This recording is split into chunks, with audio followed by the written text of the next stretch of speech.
In this video we're going to look at transformations in complex numbers. Okay, so it's about plotting a number on an Venn diagram and then seeing what happens to that number when we multiply it by a real number or multiply it by a complex number or add two complex numbers together. Right? So the first thing I'm going to do is I'm going to look at multiplying a complex number by a real number. So for example, here we have a complex number, 1 plus 2i. Here it is. Okay.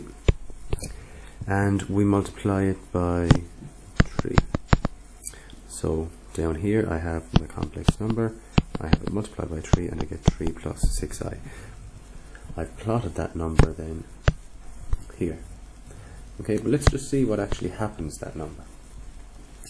I multiply the complex number by 3. If I look at the distance from this number, this original number, to the origin, and then I look, after I'm multiplying it by 3, it stretches this complex number out here.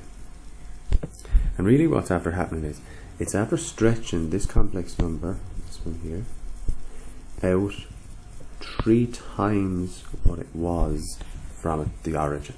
Okay, so if this here, this distance here, has now been stretched out to 3 times that length. If I multiplied this complex number by 4, it would stretch it out to 4 times that original length. Okay.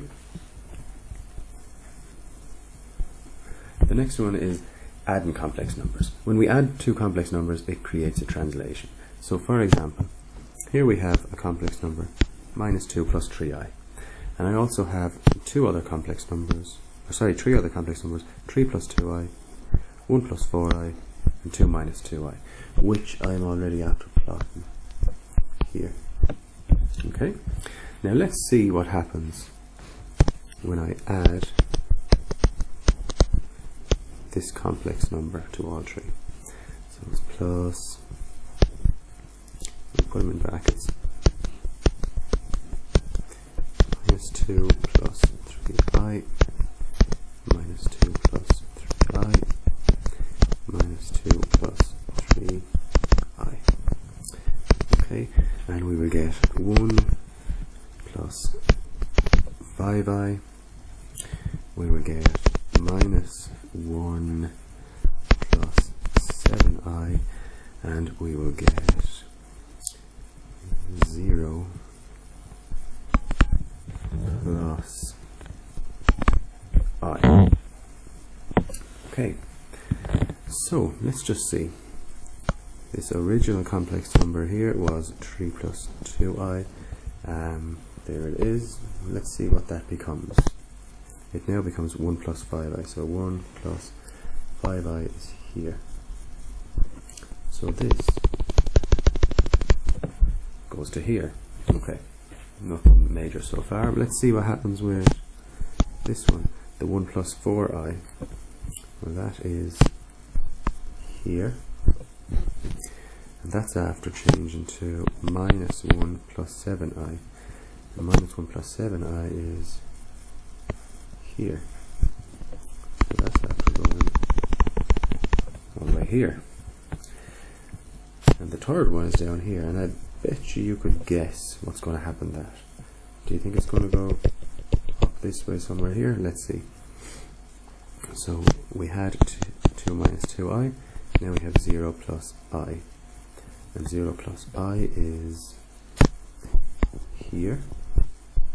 Look. Okay, now watch this. If I just go back to my original 3 complex numbers and join them together, I have a triangle. If I go now to the translations of those complex numbers after I add in the 2 plus 3i, well, look at this.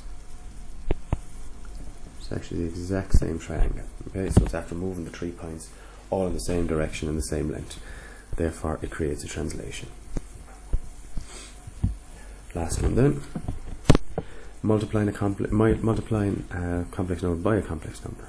Alright, let's say I'm going to take a complex number, just say 1 plus 1i. Alright, now if I was to multiply 1 plus 1i, but to multiply by I. What would happen is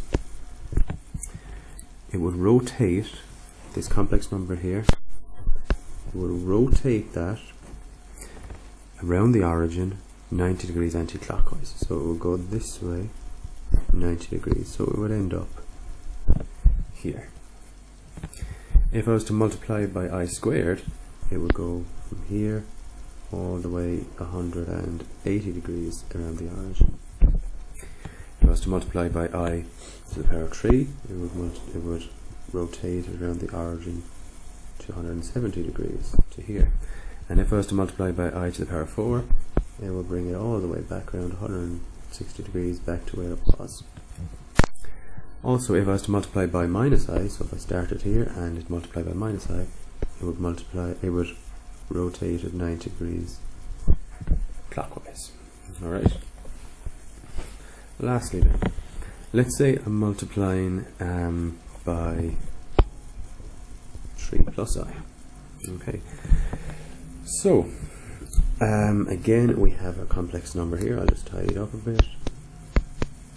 Okay, there's a complex number, 1 plus I.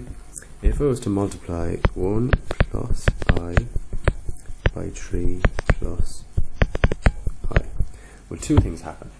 We take it in two stages. First of all, we look at the 3. So we're multiplying all the complex number, so all of this, by 3. And remember from back up here, if you multiply by a real number, it will stretch it out. So likewise, this number here is going to be stretched out by a factor of 3. So it's going to end up probably a bit longer actually. It's going to end up there. Okay, so I'm after dealing with multiplying by 3. Also then, it's multiplied by I, and remember from up here, that will rotate it anti-clockwise. So multiplying it by 3 takes it to the complex number to here, then multiplying by I will rotate it around the origin to here. So that's where it will end up. Okay, that's it guys, thank you.